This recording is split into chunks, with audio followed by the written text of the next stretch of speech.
Edna Mainhallová, 6. přání.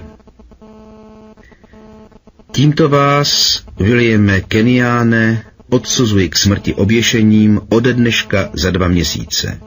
Kéž se Bůh slituje nad vaší duší. Následujících 7 týdnů Kennian téměř nepřetržitě proklínal stěny své odsouzenecké cely, všechny bachaře, soudce, který vynesl rozsudek, a celé lidské pokolení. Spadl do toho zrovna v nejhorší době, řekl mu jeho právník Clissold. Lidi bojují za morálku.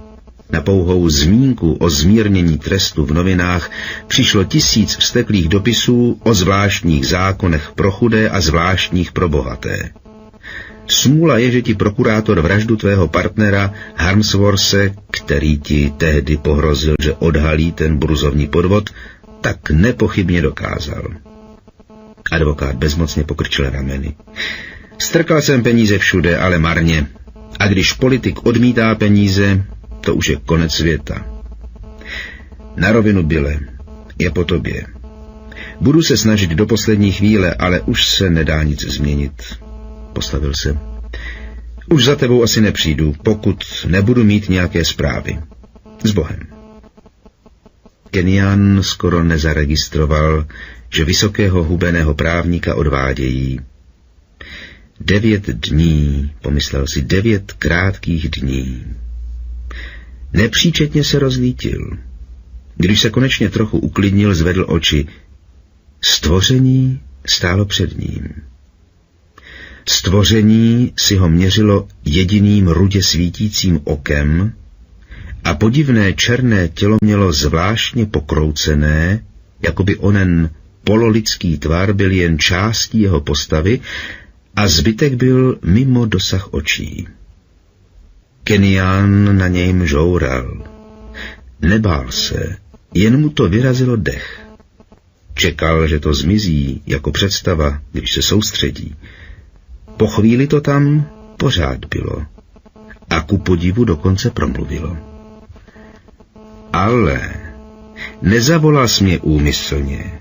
Nevíš, jak na to, ale budiš. Vyřkni svá přání a propusť mne. V Kennianovi byla malá dušička. Zavolal? Zavolal. Hrůzou vyskočil z pryčny. Zmiz odsud, zaječel. Co si k čertu zač, co? Zarazil se, protože věcný přístup příšery ho pomalu uklidňoval. Zajisté si mne zavolal, prohlásila věc. Vytvořil si z představu. Zjevně si netušil jakou, nebo jak to zopakovat, ale způsobila prostorový zkrat a vtáhla mě do tvé přítomnosti. Podle prastarých hermetických zákonů ti musím splnit tvá přání, čímž se osvobodím a navrátím tam, kam patřím. Nějakou chvíli se Kennian snažil vzpomenout na představu, která mohla vytvořit takovou zrůdu.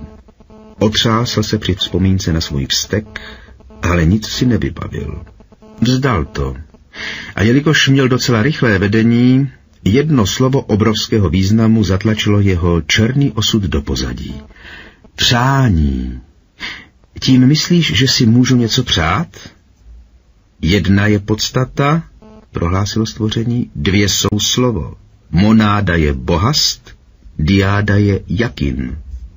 Triádu tvoří spojení a zdvojnásobena neznalostí tvoří sesádu. Věc domluvila. 6 přání. 6 přání? Opakoval Kennian bláznivě a sám nepoznal vlastní hlas. Skoro zašeptal, jakýchkoliv? V mezích daných osudem, samozřejmě. Takže vyřkni svá přání a počkej chvilku. Kennian zvedl ruku, jako by chtěl ta slova odvrátit. Neděláš to, že tě to těší. Musíš. Věc krátce kývla. Musím. Seš démon? Zeptal se Kennian s narůstajícím zájmem. Jsem Drdr. Co? Věc se na něj jen podívala. Kenián pokračoval. Povídáš, vyřkni svá přání. To si musím přát všech 6 věcí najednou? Drdr se zatvářil skoro smutně. Ne. Můžu si to nechat, jak dlouho chci? Ano, ale když si pospíšíš, mohu se dříve navrátit, odkud jsem přišel. Dík za informaci, řekl Kenián suše. Pak se zamračil a ostře se zeptal. Co myslíš tím v mezích daných osudem? Svému předurčení neunikneš. Keniána opustila část naděje. Předurčení? Zopakoval dutě. Každý člověk, řekla příšera, má předem určený osud. Je neodvratný. A v tvé situaci přání nijak nepomohou. Máš zemřít na oprátce. Kenián byl šokován, ale nedal nic najevo. Třeba budu chtít být v Buenos Aires a vypadat jako prosperující obchodník ze států. Chceš mi říci, že budu za týden v téhle věznici stejně viset? Řekl nevěřícně. Ne nutně tady nebo příští týden.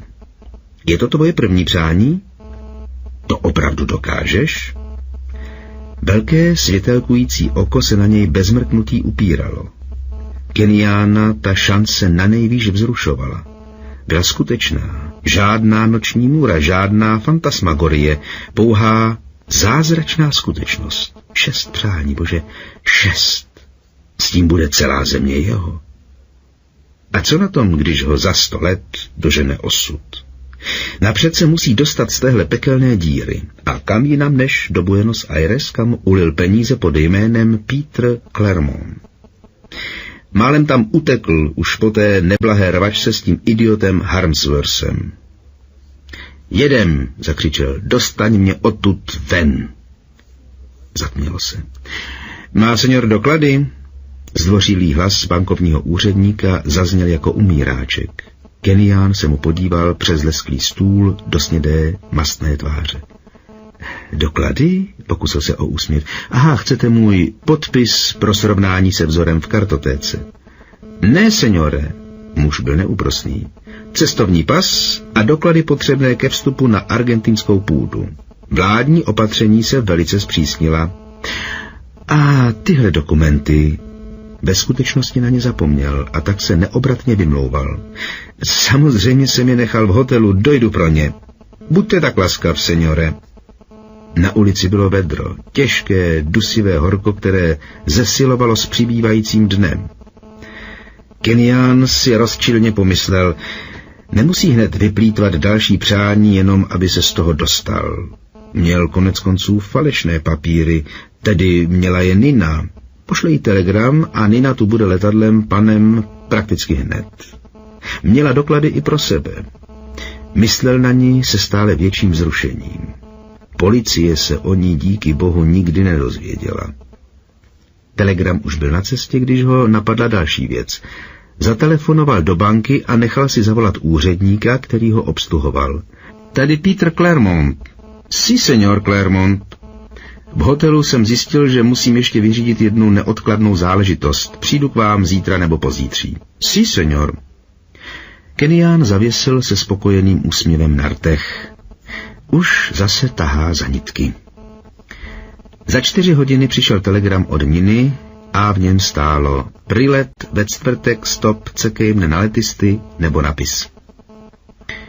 Jediný problém byl v tom, že následující 2 noci strávil v hlavní věznici. Policisté, kteří ho přišli zatknout, byli chladní a zdvořilí. Jste zatčen, seniore, na žádost americké policie, která, zdá se, zachytila telegram pro vaši senioru. Tak v tom to je, pomyslel si Kenián smutně. Všechno do sebe zapadalo. Myslel si, že u výslechů se o Nině nikdy nemluvilo, protože policie o ní neví. A to byla chyba. Jakmile se ocitl za mřížemi, první impuls byl zavolat Drdr, ale pak si to rozmyslel. Další přání si dobře naplánuje a nejvíc sázel na dramatické zmizení z letadla do Ameriky. Velké letadlo hučelo na pozadí Keniánových myšlenek. Dole v jasném měsíčním světle sotva rozeznával tmavé skvrnky lesů. Konečně se daleko vpředu objevilo světlo. Oceán se třpitil a zářil. Měsíc zaléval světlem obzor, který se z téhle výšky zdál skoro nekonečně daleko. Kenián potichu řekl drdr. Přestože ji čekal, lekl se, když se mu černá karikatura lidské postavy vynořila před očima. Jediné obrovské oko příšery ho probodávalo pohledem sotva půl metru od jeho obličeje. Věc promluvila. Netrap se strážemi, nevidí mne, ani neuslyší náš rozhovor. Chceš splnit své druhé přání? Kenián stuhle přikývl. Leknutí ho ještě nepřešlo a mátlo ho, že to zjevení čekal a přesto se polekal. Něco na té obludné věci z pekel se ho dotýkalo uvnitř, přestože věděl, že je neškodná. Konečně to setřásl a řekl, rád bych přesně poznal, jak je takové přání omezeno. Když jsem dorazil do Buenos Aires, měl jsem v kapse $500. Tak si představuješ kapsu úspěšného obchodníka? Ale to ponechme stranou. Chci vědět tohle. Například ti řeknu, doprav mě do luxusního apartmá v hotelu v Buenos Aires se všemi papíry potřebnými pro vstup do Argentiny na moje jméno a s $1 milion v kufru. Vejde se to všechno do jednoho přání? Můžu ti dát jen kolem $700,000, přišla nevzrušená odpověď. Všeobecným zákonem byla velmi dávno stanovena pevná částka. Mohu ji leda převést do tvojí měny. Dobře, $700,000, řekl Kenián nevrle. Jsem se zarazil. Dobrý bože, vydechl, všechno, co si přeju najednou, je jedno přání? Příšera přikývla. V mezích stanovených osudem, jak jsem řekl. Je tedy tvé druhé přání vrátit se do Buenos Aires tak, jak si to popsal? K čartu s tím.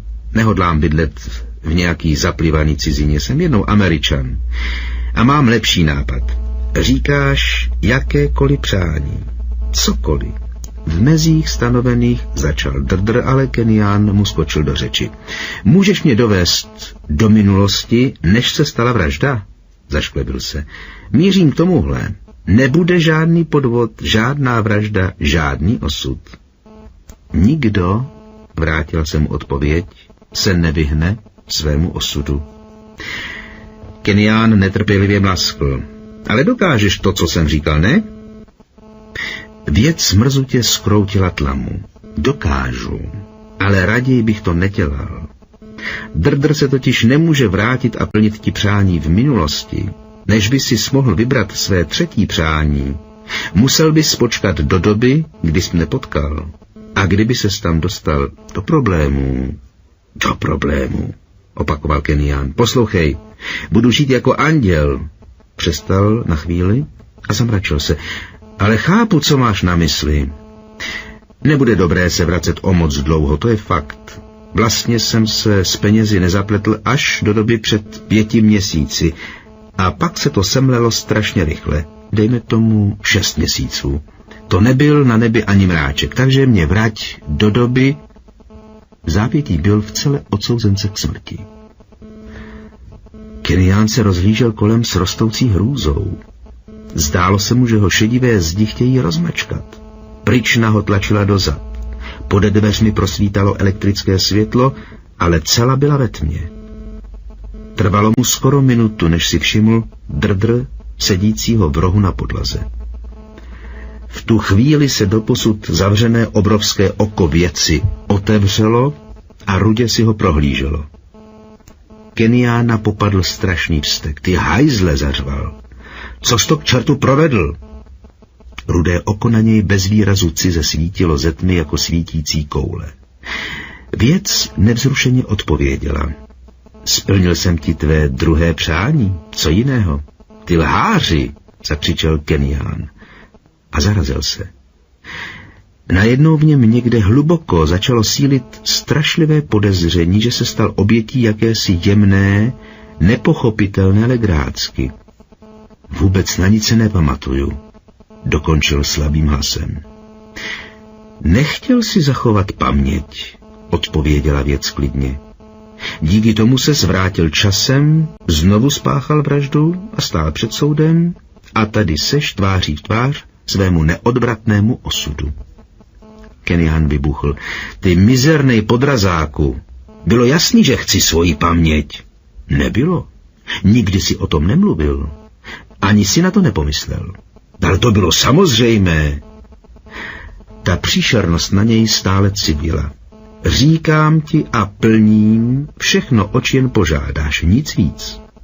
A čím dříve ti splním tvá přání, tím dříve se mohu vrátit tam, odkud jsem přišel.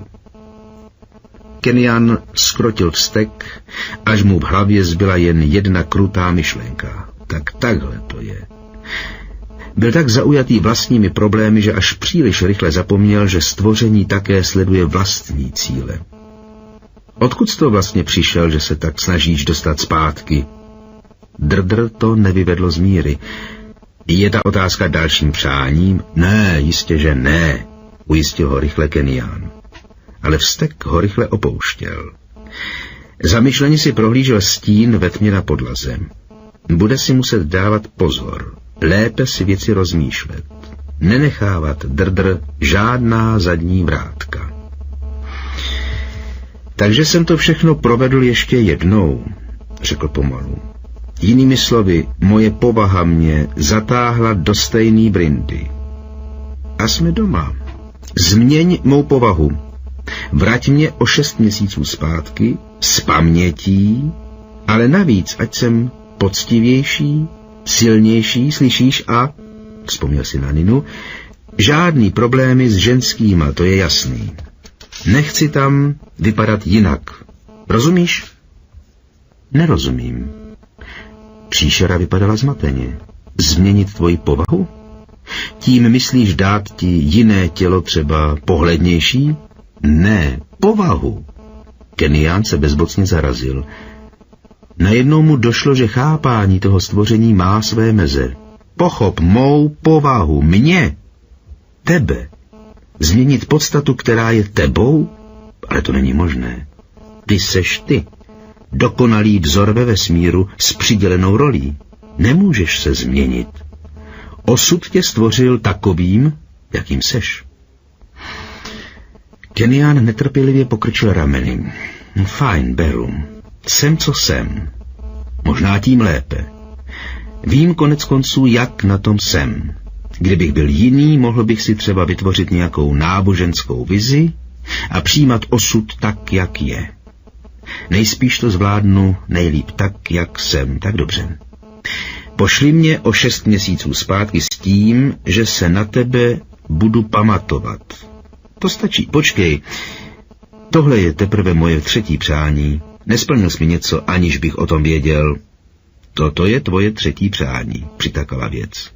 Potomhle budeš mít ještě 3, ale varuji tě, v minulosti ti nemohu pomáhat. Jedem, ocekl Kenian. Seděl za stolem ve své soukromé kanceláři. Zářivé slunce pronikalo dovnitř rohem velkého okna za jeho zády. Ale stále byl trochu stuhlý z doby vězení v osouzenecké cele. Přešel ke dveřím do přední kanceláře, otevřel je a zeptal se nejbližší úřednice. Co je dnes za den, myslím, datum? Středa 7. července, odpověděla dívka. Byl z toho natolik rozrušený, že jí ani nepoděkoval. Zavřel dveře a zcela se soustředil na odečítání. Jeho tvář se pomalu rozjasnila. Byla to pravda, přesně půl roku. Posadil se za stůl a zvedl telefon. Za okamžik se mu ohlásil známý hlas. Ahoj, Nino. A po chvíli. Vezmeš si mě? Sakru, to ses zbláznil? Kenian se zašklebil. Představil si Ninu pružnou a štíhlou, nataženou jako kočka na velikém kanapi v obývacím pokoji, jak mhouří oči a snaží se přijít na to, jestli si z ní dělá legraci. Nina si vždycky všechno dobře promyslí. Myslím to vážně, řekl. Chci nechat práce a přestěhovat se někam ven. Nejvíš půl hodiny jízdy z města, to je jasné, dodal rychle, sotva si připomněl, jak Ninu nudilo, když ji jednou vzal do hor. Pokračoval. Budeme mít pár dětí a vůbec to bude prýma život. Telefon zatrilkoval jejím smíchem. Děti? Ty? To jsi mě pobavil. A navíc nejsem vůbec mateřský typ. Fajn, děti vynecháme. Co na to říkáš teď? Žena se znovu rozesmála. Miláčku, řekla potom, dnes večer mi přineseš ten nejdražší zásnubní prsten, jaký seženeš. A pak tě možná začnu brát vážně. Domluveno, řekl Kenián. S Bohem, drahá. S úsměvem zavěsil. Poprvé se zachoval jinak. Postavil se a otevřel spojovací dveře mezi jeho a Harmsworthovou kanceláří. Pohled na toho muže, ještě stále živého, jim otřásl. Kenián zavráboral. Olízl si suché rty. Nakonec se s nesmírným úsilím sebral a na člověka, kterého kdysi zabil, se usmál. Bože, pomyslel si, z toho by měl husí kůži každý. Konečně se mu podařilo něco ze sebe vypravit. Nazdar, Andy! Zas byl pevný v kramplecích. Rychle vznesl svůj požadavek. Ale teď přece nemůžeš couvnout, vydechl Harmsworth, když Kenián domluvil. Jeho hubená tvář zbrunátněla. Vypadal, jako by byl na pokraji zhroucení, křičel dál. Když se z toho vyvlíkneš bez dobrého důvodu, lidi začnou větřit špínu. Budou si myslet, že se ženeme do průšvihu. Máš takovou pověst, k čertu, proč jsem se kdy zapletl s takovým srabem? Zhrudnul už skoro do Fialova. Vrhl se k zásupce. Když z ní vytáhl ruku, měl v ní revolver. Zaječel, to ti nedovolím, slyšíš mě? Kenián si revolveru nevšímal. Konec konců, pomyslel si chladně, člověka, který se narodil pro oprátku, nezastřelí chlap, který má být zavražděn. V hrůze tu myšlenku odehnal. Co to má k čertu za nápady, když celá jeho současná existence je založena na přesvědčení, že osud není neodvratný. Prudký zvrat událostí ho najednou vylekal. Rychle řekl, dej pryč tu pistoli, blázne, než s ní někomu ublížíš. Musíš mi slíbit, zavolal Harmsworth divoce, že mi dáš aspoň 6 měsíců, aby se zákazníci smířili s tvým odchodem. 6 měsíců. To by byl zatažen zpátky do doby, kdy se původně stala vražda a proběhl proces. Nic takového, řekl Kenián přímo. Definitivně tady končím ještě tento týden. První kulka se zaryla do zárubně dveří za Keniánem. V tu chvíli vyrazil, chytil zbraň a vykřikl, ty idiote, já tě... Druhý výstřel zazněl, když vykroutil revolver z protivníkových prstů. Se zbraní v ruce poodstoupil. Jako v mlze cítil úžas a hrůzu, když se Harmsworth složil na podlahu a zůstal ležet. V ještě hustší mlze viděl, jak se rozlétly dveře a stojí v nich jakási dívka, která otvírá a zavírá ústa a vydává zvuky. Pak se dveře zabouchly. Slyšel horečnatě cvakat telefon a pak vysoký dívčí hlas, jak ječí, co si o policii. Kenián vydechl, upustil revolver a padl do křesla. Chvíli na nic nemyslel. Po chvíli mu došlo, že policie tu bude každou chvíli. Hlava se mu okamžitě vyčistila. Zvedl telefon na Harmsworthově stole, vytočil Clissoldovo číslo a stručně advokátovi vylíčil, co se stalo. Clissold štěkavě odpověděl, Byle, upřímně myslím, že to není zas tak moc dobrá historka. Do důchodu v 38. Kdo o tom ještě věděl? Nebesa, zaskural Kenián, co pak o tom někdo musel vědět? To je docela běžné rozhodnutí, ne? Ne pro tebe, Byle. Neber si to osobně, ale máš pověst člověka, který dostane všechno, co může. Ještě jednou. Ví někdo, že ses rozhodl jít na odpočinek? Kenián si vzpomněl na Ninu a po tváři mu stekl čůrek studeného potu. Jenom Nina, vypravil ze sebe nakonec. Bezcenné, usoudil Clissold úsečně. Tu historku budeme muset změnit, Byle. Podívej se, začal Kenián. Snažíš se mi tu naznačit? Nesnažím se o nic, štěkl právník. Ale počkej, co ta písařka, která tam vpadla, zatímco se spral s Harmsworthem, co vlastně viděla? Jak to mám k čertu vědět, zastenal Kenián. Najednou se cítil bezmocně. Pochopil, že se to všechno může obrátit proti němu. Obořil se na právníka. Clisolde, přijeď sem a umlč tu holku. A přesvědčí, že viděla, co chceme. No tak nerozčiluj se, uklidňoval ho advokát. Jenom prověřuju všechny cesty. Máš stejně velké štěstí, že to byla Harmsworthova zbraň. Pravil Kenyan a mozek se mu škvařil v hlavě. Představil si sám sebe, jak vysvětluje, že půjčil svůj revolver asi před rokem Harmsworthovi, protože byl poděs a všude viděl bandity. Pro muže Kenyanovy postavy a kondice bylo půjčit někomu revolver tak samozřejmé, že tomu nikdo nikdy neuvěří. A na setkání s Drdr bude čekat ještě půl roku. Půl roku na něj bude čekat oprátka, půl roku pekla. Měl i špatné chvíle, kdy nevěřil, že přežije. Soudní dvůr dospěl do stádia, kdy už nepřipustil další stání a odvolací soud měl málo práce. Tak vyřídili jeho případ za 4 dny, ani ne měsíc po rozsudku.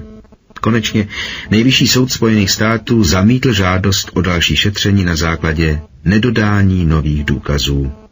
Navíc seznal, že nižší soudní instance provedly řízení vzorným způsobem.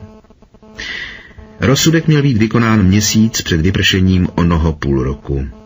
Ze zoufalství nakonec Kenyan Clisoldovým prostřednictvím požádal o odklad popravy o 3 měsíce a žádost podpořil $400,000 na úplatcích, což byly jeho veškeré volné prostředky. Ani guvernér nenašel důvod, proč by ty peníze nemohl zabavit, řekněme pro stranu samozřejmě, zvláště když to nebylo pokus o zrušení rozsudku. Ale brali to bez tak vysoce morálně. 3 měsíce byly příliš dlouho, veřejnosti by se nelíbily. Mohli mu dát, řekněme, 6 týdnů. Také dali. V pravý čas se Drdr potmě zjevil v jeho cele. Kenyan se na něj chvíli unaveně díval a pak stejně unaveně pronesl, jak se může stát takový justiční omyl. Co se to se světem děje? Stvoření se zlehka postavilo na neosvětlenou betonovou podlahu bez sebe nepatrnějšího výrazu v tváři. Nic se neděje. Všechno probíhá tak, jak je určeno osudem. Nevinní viseli i dříve a lidé se pak divili, jak se to mohlo stát, jak mohli ten zločin ještě schvalovat. Ale byl to prostě osud té oběti. Věc pokrčila rameny. Ať už si přání naplánuješ, jak budeš chtít, vždy to takhle skončí. Tak je prosím vyřkni a propust mne. Kenyan chvíli jen tak tupě seděl a nechával si to dojít. Ve spáncích se mu rozbušila krev a on se začal bát. Strašlivě, dokonale, nesnesitelně bát. Roztřeseně řekl, co je tohle za ďábelský vesmír? Proč je mým osudem viset? To není spravedlivé. Nechápeš, promluvil klidně černý stín. Tvá smrt je částí struktury. Ať uděláš cokoliv, struktura se obnoví podle vzoru a nová vlákna zacelí místa, která se snažil porušit. Je to nutné pro vesmírné vyvážení sil. Kenyan stěžka polkl a zavil. Jo, dobře. Když musí tohle tělo viset, mě to nevadí. Měl jsem 6 měsíců, abych si rozmyslel přání a věř mi, mám dobré. Zarazil se a urovnal si myšlenky. Poslouchej, můžeš mě přesunout s myšlením, vzpomínkami, prostě mě, do těla Henryho Pearsola, toho milionáře? Ano. Kenyan skoro slintal radostí. Celý se chvěl úlevou. Nakonec triumfálně popadl dech. Tak, co na to říkáš? Můj osud se naplní. Kenyan bude v určenou hodinu viset a já v Pearsolově těle budu žít dál. Rudé oko na něm spočívalo bez mrknutí. Má to jediný problém. Pearsol nemá být oběšen. Ale vždyť nebude, to je jasné. Pearsolovo tělo bude žít dál. Věc prostě řekla. Je to tedy tvé čtvrté přání? Keniana zarazilo, jak tiše se na to věc zeptala. Zděšeně si pomyslel, 3 přání jsou pryč, 3 ještě mám, 3 jsou pryč. A to si myslel, že po prvním bude mít vystaráno. Čekalo ho 4. přání a on se ještě ani nedostal z vězení. Byla tu samozřejmě ta nechutná záležitost s vyplýtvaným přáním. To se už nebude opakovat. Pomalu se uklidnil. Odvaha, ta čistá živočišná odvaha, která ho tvrdě a bezohledně vynesla až na vrchol, se vrátila. Má ještě 3 přání. Tomu musí stačit. Se svými schopnostmi a předchozími zkušenostmi si může ten prokletý osud držet léta od těla. Ano, přisvědčil, to je moje 4. přání, ale netlač na mě. Chci si napřed všechno vyjasnit. Znáš toho Henryho Pearsola, o kterém mluvím? Bydlí na Oriole Parkway Drive. Znám ho. Kenyan pokračoval. Toho s naprosto úžasnou manželkou, jmenuje se Edith, je jí kolem 28, je mu je 34 a má asi 17 milionů. Všechno jasné? Příšera ho beze slova pozorovala a Kenyan si vzpomněl, že už jednou odmítla odpovědět 2krát na stejnou otázku. Dobře, tak se nerozčiluj. Nemůžeš mi vyčítat, že si to chci ověřit po tom, co se stalo. Poslední otázka. Jeho ocelově šedé oči probodávaly tu věc pohledem. Nemáš sebe menší tušení, co by se na tom mohlo zvrhnout? Nemám. Něco se zvrhne, to určitě. Nevím, co. Kenyan se smutně usmál. Risknu si to. Jedeme. Vrátil se z kanceláře poměrně pozdě. I z pamětí pravého Henryho Pearsola ku pomoci bylo složité zorientovat se v jeho životě a práci. Ale na to si zvykne. Je to jen otázka času. Při nejhorším ho jeho okolí bude nějakou dobu považovat za podivína. Madam, oznámil mu komorník, odjela na večeři. Nechala vám tu vzkaz. Pearsall Kenyanovi se při čtení rozlil po těle příjemný pocit. Dopis byl plný drobných zamilovaných věciček a končil slovy. Bych byla raději s tebou, zvláště po těch 10 dnech, kdy se znovu začal zajímat o svoji milující, ale nepěkně zanedbávanou manželku. Připadá mi, jako bychom trávili druhé líbánky. Miluju tě, Edith. Kenyan s chápavým úsměvem přeložil dopis a strčil si jej do kapsy. Jaký krásný život být předmětem čisté, plné lásky cizí ženy bez dlouhých přípravných prací. Předtím se trochu obával, že k němu pojme tu instinktivní nechuť, o jaké se píše v knížkách, ale tenhle strach ho už přešel. Na Ninu si vzpomněl zrovna při večeři. Zamračil se. Bude se s ní muset nějak seznámit a pokud to bude nutné, třeba pomocí 5. přání. Nina za něj bude držet smutek, to věděl, ale ne dlouho. A pokud bude kdy nevěrná jeho památce, tím šťastným by mohl být klidně i Henry Pearsall. Zvláštní, jak ho rozrušila pouhá vzpomínka na Ninu. Z jídelny odešel do prostorné pracovny s loveckým koutkem, trámovým stropem a knihovnou. Jednou si z těch knih pár přečte, prostě aby viděl, jaké zdroje utvářely osobnost opravdového Pearsalla. Uvelebil se pod lampou na čtení, zvedl večerní noviny a líně přelétl očima hlavní zprávy. Dvoupalcový titulek na horním okraji stránky psal o výbuchu lodi. Pod ním drobnějším písmem stálo: Makléř utekl z vězení. Řekl Pearsall Kenyan. Udělalo se mu tak mdlo, že se musel zachytit opěrky křesla. Měl pocit, že stojí na okraji bezedné propasti. S titánským úsilím se trochu soustředil a četl dál. William J. Kenyan, bývalý burzovní makléř, před 3 dny odsouzený k smrti oběšením, unikl dnes odpoledne ze své cely.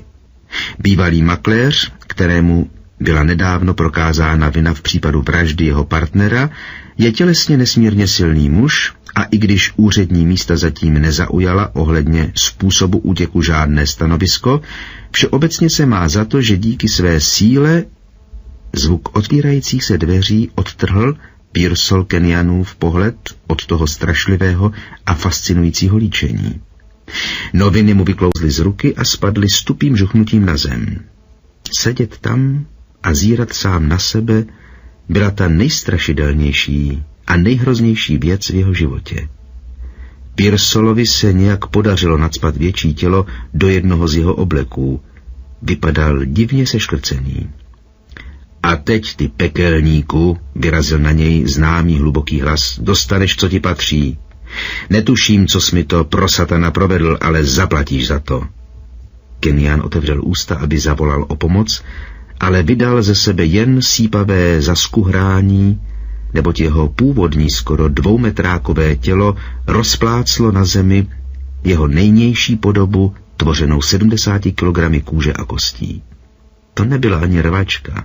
Chroptivě funěl a snažil se vyprostit, když na jeho čelist dopadla pěst s hybností perlíku. Když se probral, měl čímsi ucpaná ústa a ruce svázané za zády tak pevně, že se svíjel bolestí. A pak si všiml, co dělá jeho věznitel. Muž se polohlasem spokojeně pochechtával. Byl to nelidský zvuk. Už přehodil lano přes jeden ze stropních trámů a na konci uvázal hezonkou smyčku. Nepřestával se smát a popošel ke svému zajatci. Nesmíme ztrácet čas, zahyhněl se. Jenom ti prostrčíme hlavu provazem, tahání zvládnu sám. Jdeme rychle a neklepej se tak. Sám jsem to připravil, když jsem na tebe čekal a znám tvoje míry. 45 kolem krku, že ano? Až to skončíme, bude to o něco míň, ale Kenyan se tak urputně soustředil, aby přivolal drdr, že ke všem bolestem přibylo ještě bodání v hlavě, z kterého skoro zešílel. Ale vteřiny ubíhaly a drdr nikde. Zoufale si pomyslel, ten roubík, kvůli tomu prokletému roubíku nemůžu zavolat drdr. Stalo se to, když už stál pod smyčkou. Zatmělo se a najednou ležel na zádech. Chvíli mu trvalo, než pochopil, že je natažený na tvrdé pryčně ve své cele. Ležel tam a postupně mu došlo, že ač je to strašné, chvěje se úlevou, že je zase odsouzencem ve své vězeňské cele. Třásl se. Klepajícími se prsty vytáhl z kapsy krabičku cigaret a došel k elektrickému zapalovači na stěně. Cigareta mu málem upadla na zem. Podlomila se mu kolena a musel se posadit. Stvoření se ozvalo z rohu. Zachránil jsem tě v nejvyšší čas. Je pro mne důležité, aby sis vybral všechna přání a já se mohl vrátit do svého příbytku. Takže takhle to bylo. Drdr ho z té horké kaše vytáhl jen z vlastních sobeckých důvodů. Fajn, na důvodu nezáleží. Byl tady, 4 přání pryč a stále ve válce s osudem. Osud. Vrátila se mu zimnice, protože uvěřil. Tělo se mu třáslo a v hlavě cítil horečku. On uvěřil. Celá ta ďábelská věc byla pravda. Narodil se, aby byl oběšen a pokaždé, s každým přáním zdánlivě tak přesně promyšleným a naplánovaným, se o krok přiblížil své temné zkáze. Doba normálních přání minula. Podívej se, zeptal se sotva slyšitelně, co pak svému osudu nikdy nikdo neunikl? Nevyskytla se nějaká výjimka? To se ta struktura vždycky obnoví. Příšera zjevně váhala a mhouřila oko. Kenyan se zachytil stébla a zařval. Výjimky jsou! Mluv, rychle! Výjimky jsou všude, pomalu odpověděl drdr. Není dobré mluvit o omylech, nebo jim vůbec říkat omyly. Dříve nebo později dojde každý svého osudu. Je to jen otázka času. Otázka času, zařval Kenyan. Ty idiote, o co myslíš, že mi jde? Čas. Cokoliv, co oddálí oprátku. Co je to za lidi tyhle výjimky? Obyčejně boháči, kteří proklouzli nějakou boční cestičkou, nebo někdo, kdo náhodou přišel k penězům a v důsledku provádění nějakého plánu, který jej původně nezahrnoval. Kenyan seděl ponořen v myšlenky. Když konečně promluvil, nemohl poznat vlastní hlas. A je nějaký mladý, pohledný, bohatý muž mezi těmi, kterým je souzeno viset? Ano. Kenyan se neudržel na nohou. Ležel na pryčně, zhluboka dýchal a hlavou se mu honily strašlivé pochybnosti. Pomalu se sebral a vesele pravil. Konec konců mám ještě přání číslo 5 a 6. Jestli se něco zvrtne, ale vlastně skoro nemůže, vezmu si tělo člověka, který měl podle předurčení viset, ale nějak se na něj zapomnělo. Ten z vězení neuteče jako Pearsall. Ze vzpomínky na Pearsalla ho zamrazilo v zádech. Pak jim zalomcoval vztek, zavrčel. Mám tak akorát chuť počkat až do večera před popravou a zkusit to přání znovu. Po druhé už neuteče. Něco v pohledu stvoření ho donutilo se zeptat, nebo snad uteče? Věc pokrčila rameny a řekla, muž, jehož osudem není oprátka, viset nebude. Napadlo tě vůbec někdy, jak vlastně utekl z tvé cely? Co tím chceš říct? Chvíli byl jako omráčený, pak se strašně rozčílil a zkusil utéct. Žádné mříže ho nemohli zadržet. Kdyby ho zkusili oběsit, smyčka by mu sklouzla z krku. To už se stalo několikrát. Kenyan se otřásl. Konečně se mu podařilo promluvit. Víš, co chci? Tak mě strč do toho těla, než mě osud najde a pošle na mě dav, aby mě zlinčoval. Strašlivou bolestí téměř neviděl, ani nedýchal. Dlouho trpěl v mučivé agónii, než si uvědomil nejhroznější věc ve svém životě. Byl pověšený za krk. Neviděl a nemohl dýchat. V záchvatu hrůzy si nezřetelně uvědomil, že má ruce svázané za zády a jasně mu z paměti toho druhého, vytanulo na mysl přesvědčení, že život nemá smysl a že odpovědí na to je sebevražda. Drdr ho strčil do těla člověka, který zrovna páchal sebevraždu oběšením. Drdr, ty hajzle, ty zrádče, co takhle 6. přání? Ruce, uvolnit si ruce, ten chlap si je musel svázat sám, nemohl to zvládnout dokonale. Ruce už měl dávno uvolněné, než si uvědomil, že jimi tápe po smyčce, zadrhlé kolem krku a zuřivě se jí snaží uvolnit. S vybětím posledních sil nahmátl provaz nad hlavou a přitáhl se jako na hrazdě. Dusivá smrtící hrůza na jeho krku povolila. Zoufale tam visel a cítil, jak ho opouštějí síly a že svaly tohoto těla ho v téhle pozici nemohou udržet. Nicméně za chvíli se mu vrátil zrak, i když rozmazaný. Přes mžitky viděl velkou místnost plnou kufrů a beden a oknem špičku stromu. Půda. Je na půdě domu milionáře, sebevraha. Vrátil se mu hlas. Chraptěl, sípal a zadrhával se, jako by mu něco bránilo, ale přesto se mu podařilo zakřičet drdr. Ještě jednou sípavě zavolal a ozvěna chrapatu se dunivě rozlehla. V tom se objevila ta černá, odpudlivá, zrádná bestie, kterou volal. Démon stál pod ním na podlaze a zvědavě ho pozoroval obrovským, rudě svítícím okem. Sundej mě dolů, zakrákal Kenyan. Bezpečně mě sundej dolů, moje 6. přání, dělej rychle, já už se neudržím a nemám sílu vyšplhat výš a odvázat ten provaz já. Neuvěřitelná lhostejnost stvoření ho na chvíli zbavila slov. Pak zařval, dělej, mé 6. přání, říkám ti, musíš mi, nemůžeš se z toho vyvlíknout, sám si to řekl. Příšerka na něj civila bez mrknutí oka. Ale 6 přání sis už přece vybral, řekla chladně. Tohle je tvoje 6. přání. Kenyan měl podivný pocit, že se mu nervy rozletí na 1000 kousků. V chování toho stvoření bylo cosi, jakási lhostejná jistota, že co ti myslíš, vydechl. Řekl jsi mi, že mám ještě 2, řekl jsi mi, jestli si dobře vzpomínám. Dostal jsem mu přesné odpovědi. Ty jsi řekl, že máš ještě 2. Ale protože se ve skutečnosti nezeptal, zda tomu tak opravdu je, nebyl jsem nucen ti tuto informaci poskytnout. Bylo chybou předpokládat, že plním jen nahlas vyřčená přání.